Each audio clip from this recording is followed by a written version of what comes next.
Bueno, señor Franz, pues vamos un poco a ver de qué hablamos. Yo no sé si empezar porque me contara usted un poco, aunque sea brevemente, por qué, bueno, de hecho usted no abandonó a los testigos al final le expulsaron, ¿no?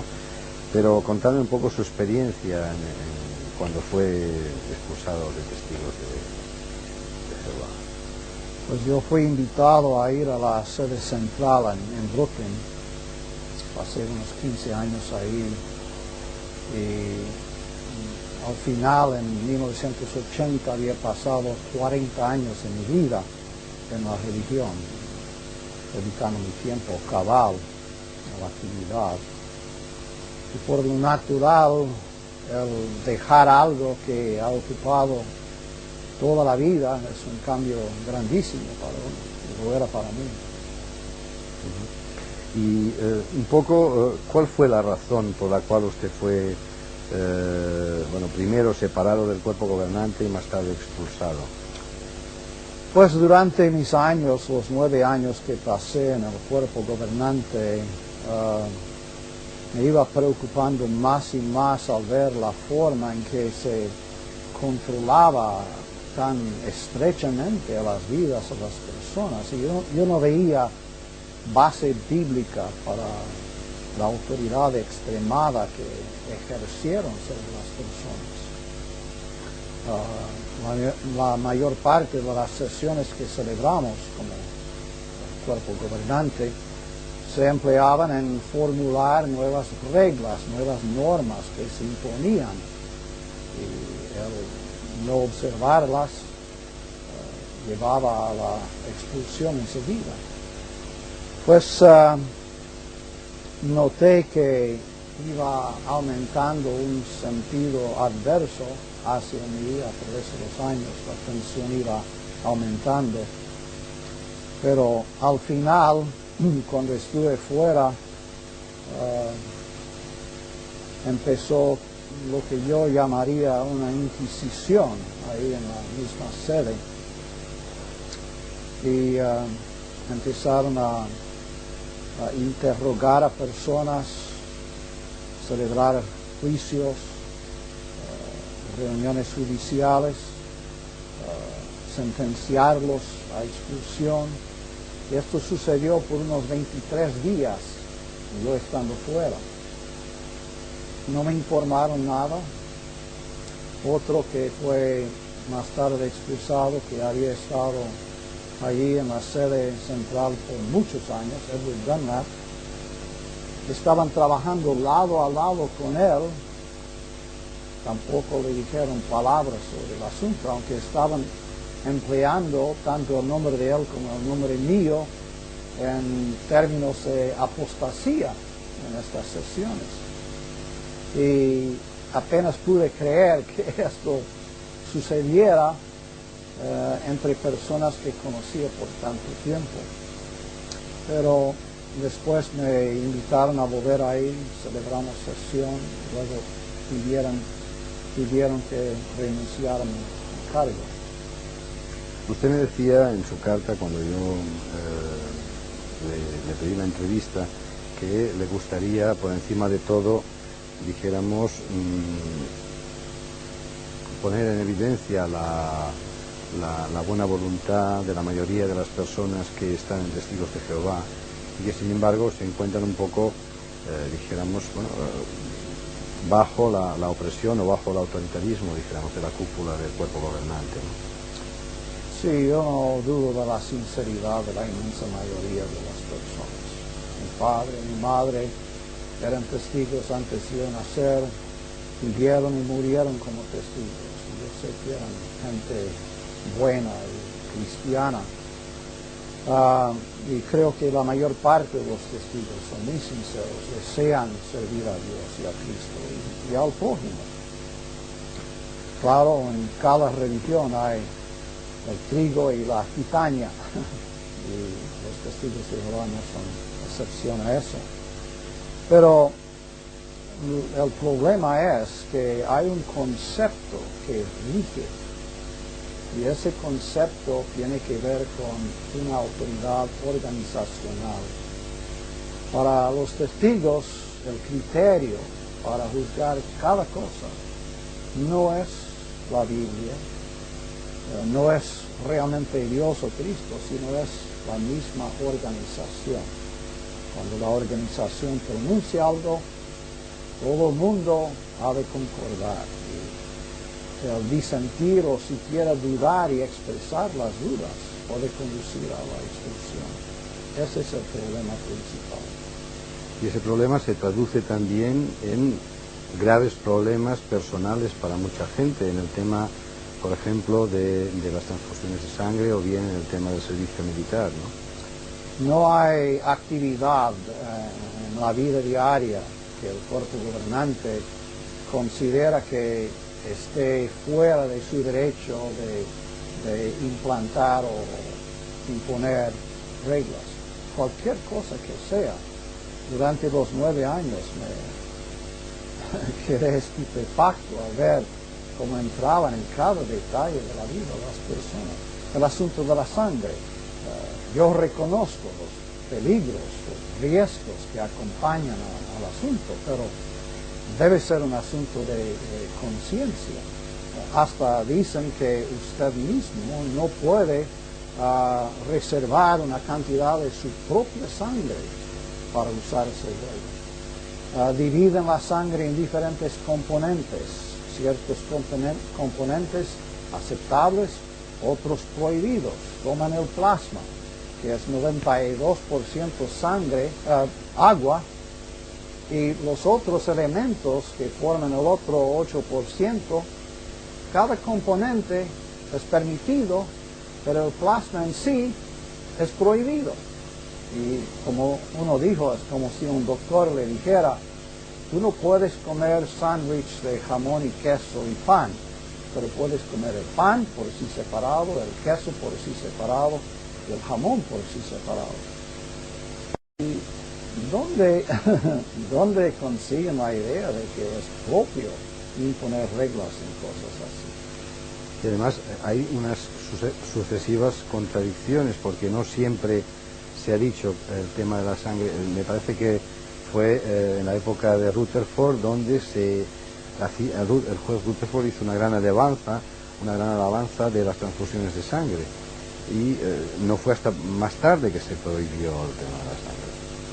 Eso no sé en cuanto a él, pero sí es algo reciente, es desde los 1940 por ahí, porque yo era misionero en Puerto Rico y sé que ahí una de las misioneras tuvo que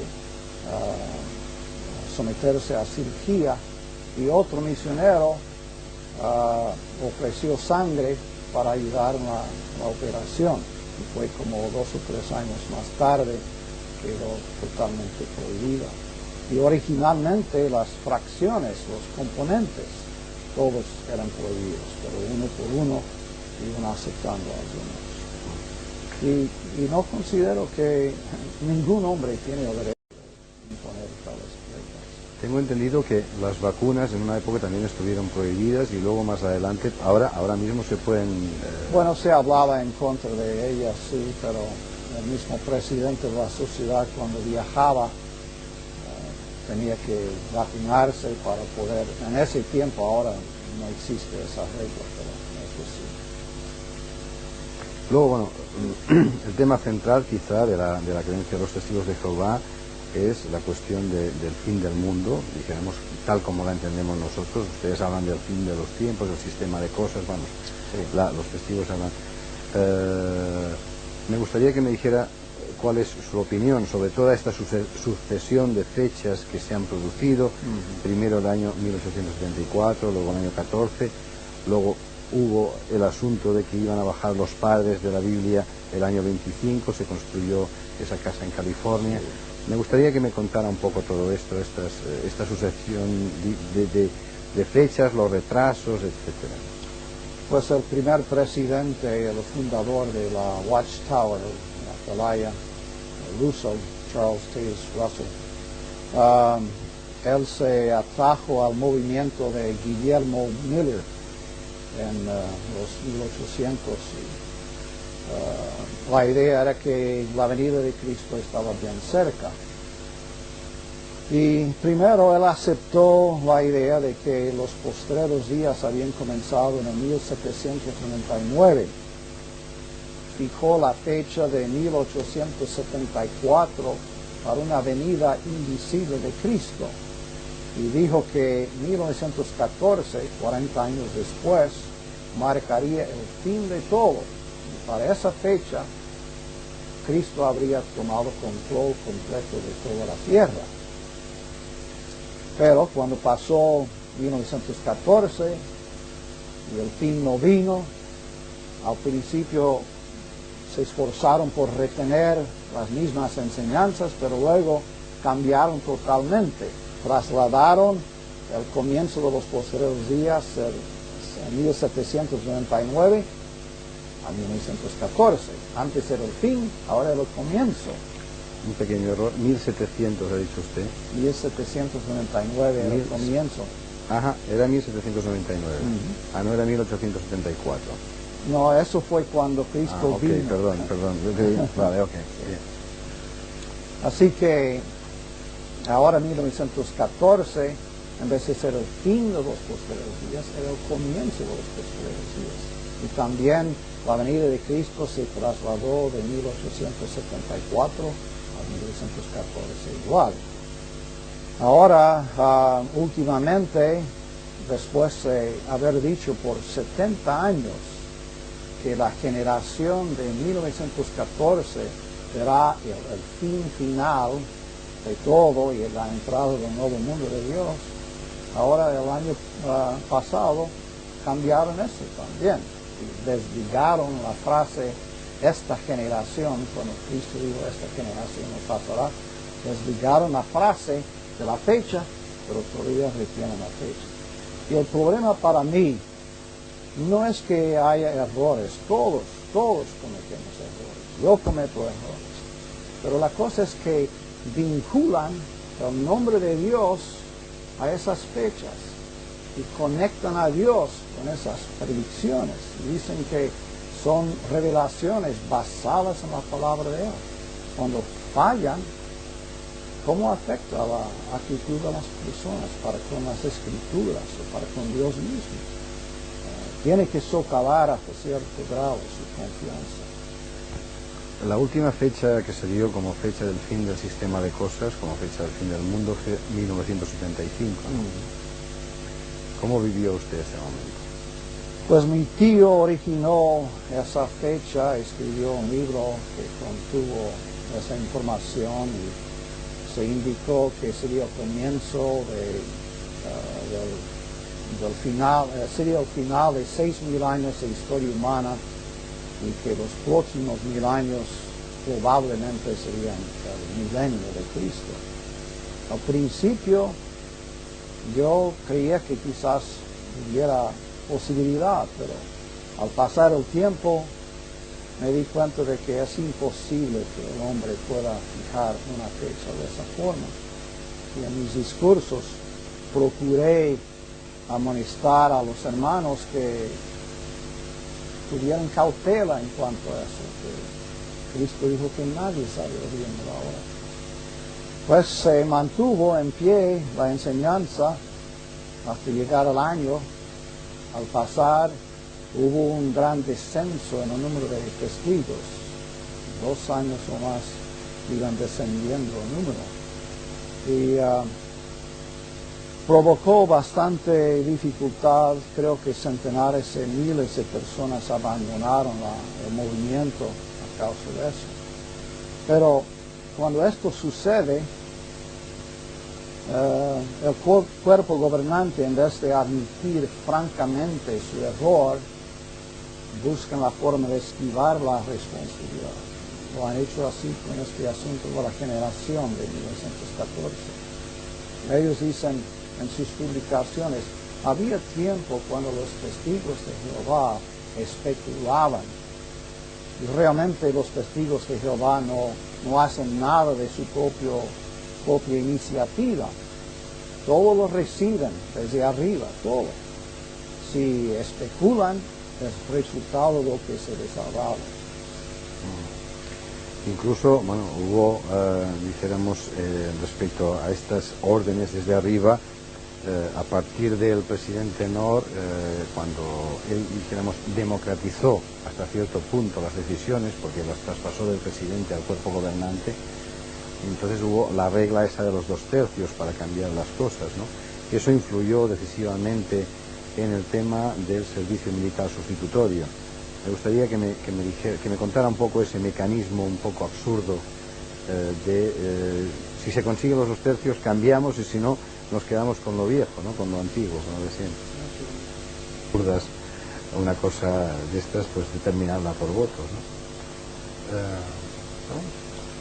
Bueno, estábamos en la cuestión de los 2/3 y cuando se decidió que el servicio militar sustitutorio no podía hacerse tampoco, ¿no? Durante la Segunda Guerra Mundial surgió el tema y se impuso la regla de que un testigo podría reportar para los procesos de reclutamiento, pero al recibir la orden para ingresar en el ejército, en ese punto rehusaba hacerlo. Ahora, si se llevara ante la corte y el juez le dijo que hiciera cierto trabajo en sustitución para el servicio militar, podía hacerlo. Pero si la Junta de Reclutamiento le hubiera ordenado hacerlo, no podía hacerlo.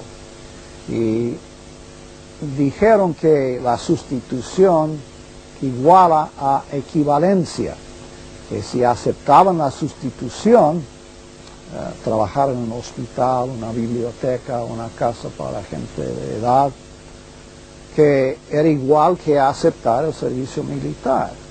Y tengo cartas, hasta una carta aquí de España, en el 78, donde la oficina sucursal, que en ese tiempo estaba en la calle Pardo, dijeron que los testigos jóvenes no comprendían la base para esta idea y que se sometían a la regla, iban a la cárcel, iban a la prisión, pero sin comprender cómo tenía razonamiento sano y sólido esto.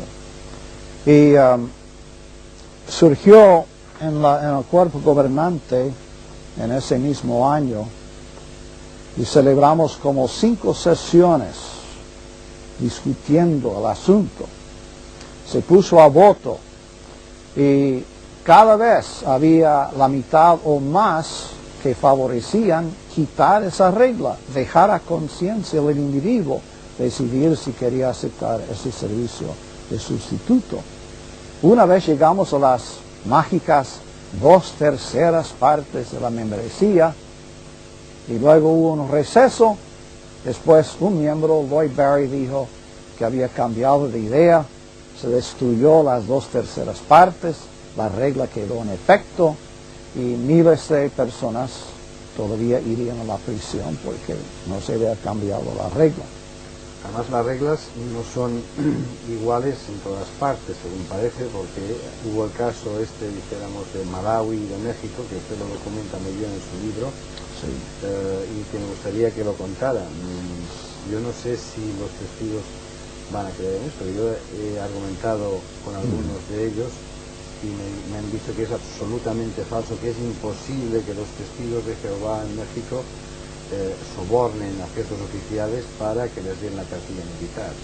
Me gustaría que esto lo dejara muy claro. Porque pues yo mismo ignoraba totalmente el asunto hasta que fui enviado a México en el 78 y los miembros del comité de la sucursal me explicaron el asunto de que allí en España, en México, había el servicio militar y tenían que tener una cartilla firmada indicando que habían cumplido con eso y que era costumbre, no una cosa rara, sino costumbre, que fueran algún oficial militar que estuviera dispuesto a poner su firma, le pagaban una cantidad de dinero y así evitaban eso. Y el por qué los miembros del comité de sucursal me hablaron del asunto era que estaban leyendo de lo que pasaba con los testigos en Malawi. En Malawi se les pedía a los testigos que compraran una tarjeta del partido que gobernaba el país. Era un país unipartidista, un solo partido en todo el país, así que el partido en efecto era el gobierno, costaba unos 25 centavos o algo así. La sucursal en Malawi les avisó que no habían de hacer eso, que sería quebrantar su neutralidad. Como resultado hubo olas violentas o de violencia increíble. Quemaron centenares de hogares, campos sembrados, mataron a algunos, ultrajaron a más de 1,000 de las mujeres de entre los testigos. Había un tiempo en que 20,000 testigos habían huido del país a Mozambique y otros países vecinos. Pues sabiendo que eso estaba pasando y había varias olas de violencia, les perturbaba a estos testigos en México, sabiendo que sus propios testigos acostumbraban pagar sobornos para que la cartilla les fuera firmada. Yo volví a Brooklyn y presenté el asunto ante el cuerpo gobernante y nada se hizo. ¿Y esto por qué sería? Quizá un poco por una política, dijéramos, de cercanía de México. México, como es un país más cercano a Estados Unidos, etcétera, bueno, les dejamos dar, mientras que lo africano quedaba más lejos. Pues este arreglo imperaba por muchos años y lo habían presentado antes de hablar conmigo. Como 15 años antes habían escrito a la sede central y recibieron carta del presidente de la sociedad. Ahora, en México tenían una situación distinta. La organización operaba no como organización religiosa, sino cultural. Y creo que era para evitar problemas con el gobierno y no llamar atención a la religión, que decidieron permitir eso. El presidente dijo que es asunto de ellos, es un asunto individual, personal. El individuo tiene que decidir. Pero en Malawi, evidentemente, no era, fue mucho más sangrante el asunto, ¿no? Sí. Era mucho más... Horrible. Pero no se dejaba conciencia de ellos decidir.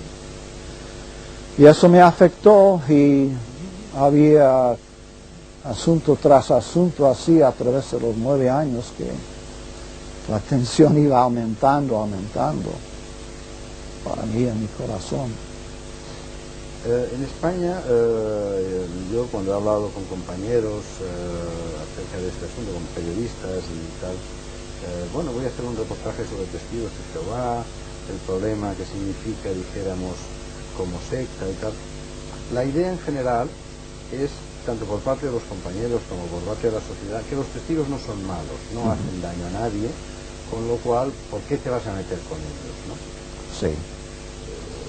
Sin embargo, los testigos dicen no, bueno, o los ex testigos dicen, no hacemos daño a nadie, pero a nosotros mismos, ¿no? A nosotros mismos sí. Es un problema no, quizás, el denunciar estas prácticas de los testigos, como decía usted, víctimas de las víctimas, ¿no? Me gustaría que entrara un poco en esta cuestión.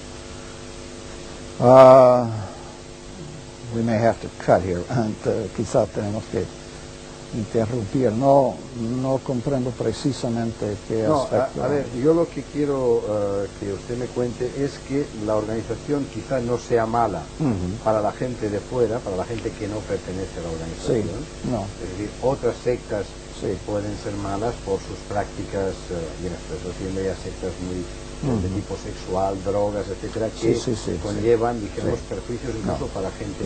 Sin embargo, en el caso de los testigos, todo el mundo dice, bueno, los testigos son buenos, hacen sus cosas, venden sus libros, punto. No, yo concuerdo con ese punto de que no constituyen un peligro severo para ninguna comunidad donde se hallan. Y creo que el daño que existe es para los individuos mismos, ellos mismos, porque en efecto tienen que entregar a un grupo de personas derechos que cada uno debe tener para sí, como derechos dados por Dios, su derecho de pensar para sí mismos, su derecho para guiarse por su propia conciencia, su derecho de leer e investigar y ensanchar su conocimiento, pero todo eso es controlado. El asunto llega al punto donde para ellos lo que viene de la organización es como si fuera que viniera de Dios mismo. Se les enseña que la organización es el conducto de Dios, el único conducto de Dios, y que por medio de ese conducto Dios habla a los humanos, da su mensaje para toda la humanidad a través de ese conducto. De modo que si la organización ha hablado, para ellos llega a ser como si Dios hubiera hablado. Y considero eso peligroso. Conduce no solo a la desilusión, sino al fin y al cabo, en muchos casos, puede conducir a la pérdida completa de la fe. A mí como observador, como periodista, lo que me choca mucho de los testigos, que se llaman a sí mismos testigos cristianos, es decir, que siguen la doctrina del Cristo, amar a tu prójimo, etcétera, no tengan ningún tipo de actividad altruista. Es decir, ellos, los testigos, no ayudan a los pobres, no ayudan a los enfermos, no ayudan a personas, dijéramos, ajenas a los testigos en general. No es una religión centrípeto, es decir, la atención se dirige adentro. Su único interés en los de afuera es para convertirles a que vayan a ser testigos. Para ellos esa es su actividad caritativa, el ir a las puertas con la literatura y ofrecer la literatura. Y eso para ellos es el amar al prójimo. Pero en la Biblia no hallamos eso presentado como cristianismo. El discípulo Santiago dijo que la religión verdadera y pura es atender a las viudas y a los huérfanos. Así que crea un sentido de exclusivista, y eso también lo veo como una cosa que tergiversa el sentido del cristianismo.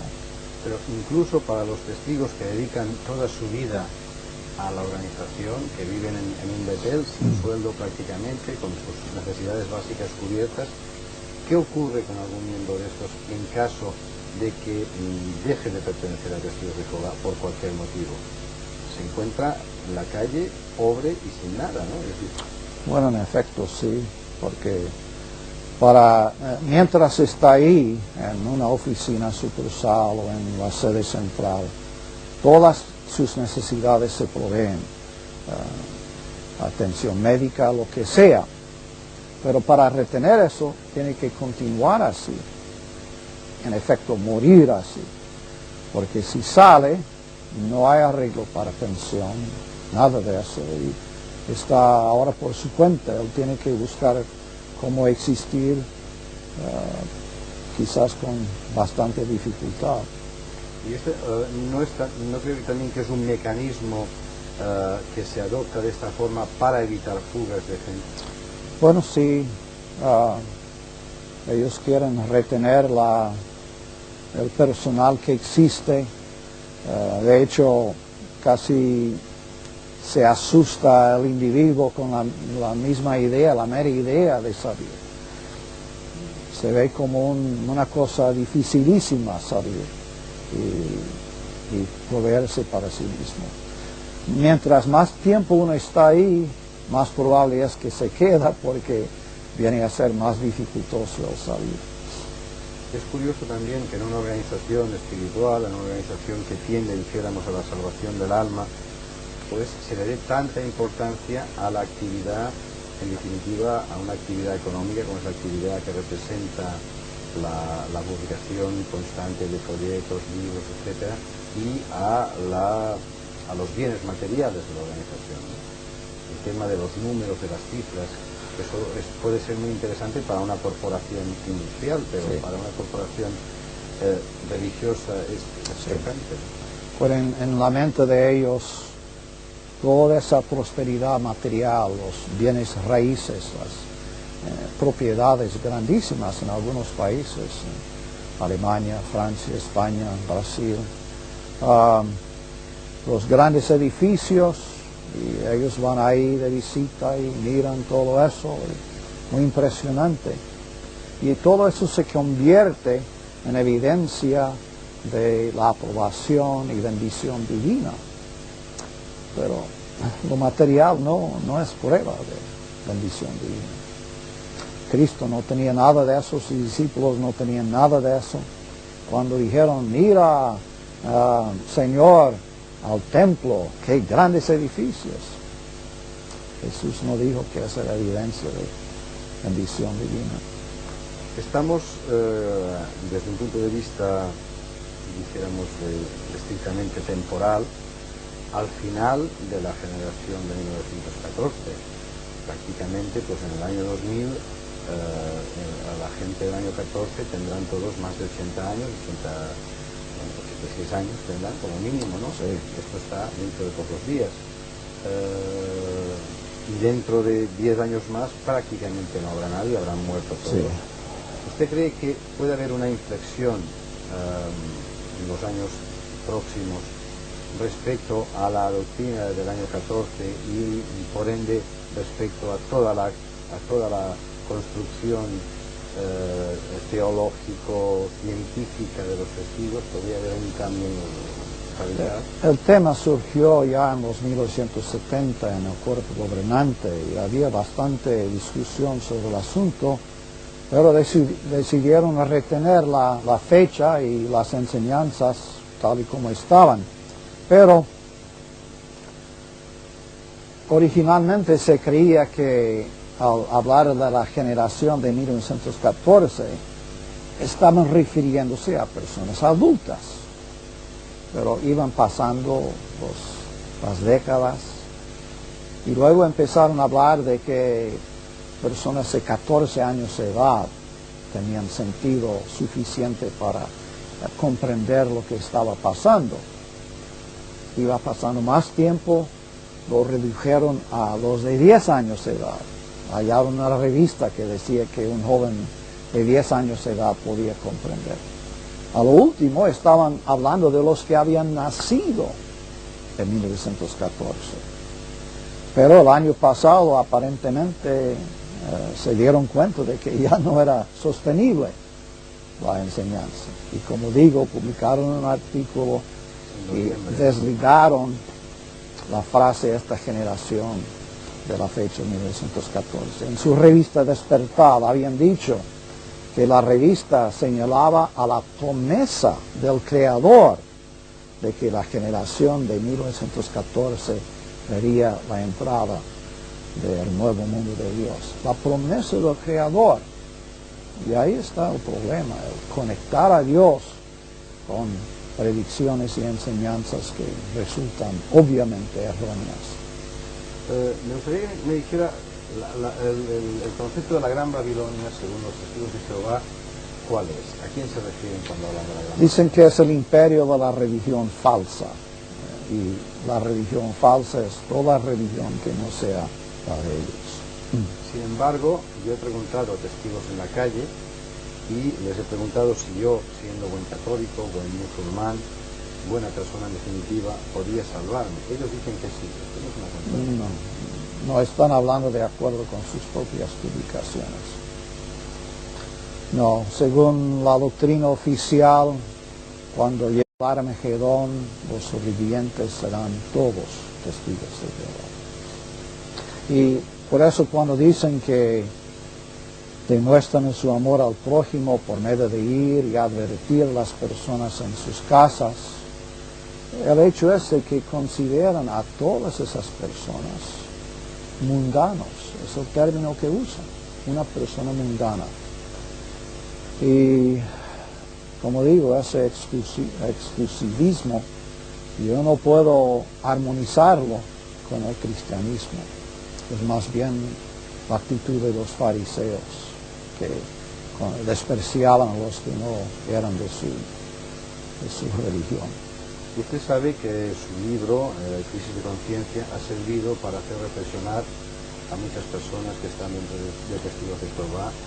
Y yo pienso que por el hecho de haber sido miembro del cuerpo gobernante, muchas personas prestarán atención a sus palabras, muchas personas que están todavía dentro de la organización. Yo no sé si usted puede darles algún consejo, si quiere darles algún consejo, ¿qué les diría a ellos? Cuando escribí el libro, lo escribí como debido a un sentido de obligación. Yo sabía que las sesiones cerradas del cuerpo gobernante impedían, hacían imposible que los miembros comunes, como dicen, supieran la realidad de la organización y cómo operaba. Sentí que ellos debían tener el derecho de por lo menos saber cómo operaba. Pero cuando escribí el libro no lo escribí con la idea de sacar personas de una religión, sino simplemente presentarles la evidencia y luego dejar que ellos hicieran lo que ellos creían bien. He recibido cartas de miles y miles de personas de todas partes. Ni una sola he procurado sacarle de la religión, o presionarle, o hacerle sentirse culpable si se quedaba ahí. Muchas personas que me escriben, que me llaman, todavía están asociados, hasta ancianos. Y jamás trato de darles ese sentido de que están haciendo algo que les va a traer condenación divina. No lo creo. Hay personas que tienen toda su familia como testigos, todos sus parientes. Para ellos salir de la religión significa cortar totalmente toda comunicación con esas personas. Es una decisión muy difícil de hacer y no es para mí tratar de indicarle a la persona lo que debe hacer, es para el individuo decidir por su cuenta. ¿Usted sigue siendo cristiano actualmente? Sí, nos reunimos con otras personas en el vecindario para leer y estudiar la Biblia. No pertenezco a ninguna denominación, no me interesa hacerlo. Ok, pues si quieres ahora, pues...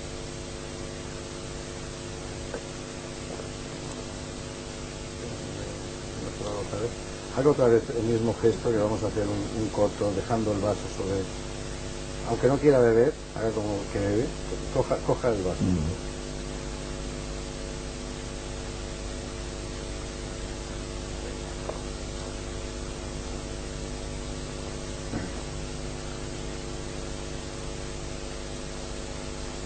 Y usted se sentiría descansado, ¿no? Después de, hasta cierto punto, o se sintió muy, aparte de dolido, se sintió un poco descansado cuando le expulsaron. Oh, sí, era un alivio enorme, casi increíble.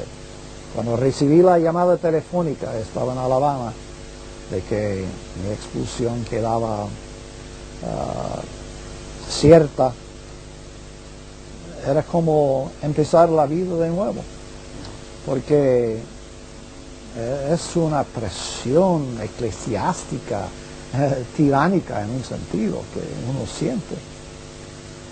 Uno cuando comparece ante un comité judicial, uno entra ahí sin derecho ninguno. Ellos tienen todos los derechos. Pueden preguntarle con quién usted ha hablado, ha recibido correspondencia de alguien, ha leído algún libro. Ellos tienen todo el derecho para hacer cualquier pregunta que les guste, pero usted no tiene derecho ninguno, en efecto. ¿Qué ha sido de su amigo Peter y de sus va bien, negocios? lo vi hace poco. ¿Sí? Sí. ¿Y qué ha pasado con la gente, con los testigos que trabajaban con Peter? Había muchos en un tiempo, él tenía muchos testigos trabajando por él, pero poco a poco todos iban saliendo los superintendentes de circuito al visitar la congregación les presionaban hasta cierto grado y no creo que haya testigo alguno trabajando ahí ahora. Pero a estos no les acusaron de asociación. No, no. Cuando pasábamos al restaurante donde había comido él y su esposa y la esposa mía, habíamos comido los cuatro ahí, y luego eso se usó para mi expulsión. Nos referimos al restaurante como la escena del crimen, era el nombre que les dábamos. Y entonces él decidió dimitir en cuanto a su posición de anciano. Pero, yo las personas que conozco que han salido todas, dijéramos, en base a una reflexión interna, no por cuestiones de tipo organizativo, es curioso. Sin embargo, las cuestiones de tipo organizativo son las que más influyen, las que tienen más peso en la vida de estas personas. Es decir, que ellos han... la caída del comunismo. Porque y aquí a su retiro de Georgia le vienen a ver mucha gente y tal. Bastante, sí. La semana que viene un testigo anterior, testigo de Francia. El 9 viene un Obed Torres, que es estudiante universitario en Chicago. Un anciano de Nueva York que es jamaicano, originalmente de Jamaica. Él viene en marzo, hacia fines de marzo. Ellos le consideran un poco en fin, un poco como una guía espiritual de alguna forma. No tanto eso, sino debido al hecho de que pasé por esas experiencias en el cuerpo. Y en cuanto a mí, fue una, como decimos, una casualidad que pasé por lo que pasé. No es que yo sea diferente a otros, pero sucedió así, por casualidad. Serví esos 9 años y creo que debo utilizar la experiencia para beneficio de otros si puedo. Usted no habla para nada de su tío, de su relación personal con su tío, nada en el libro, ni media coma. En las últimas impresiones del libro en inglés relato algo de cartas que le escribí. Era un hombre un poco extraño, muy inteligente y muy disciplinado mentalmente. Él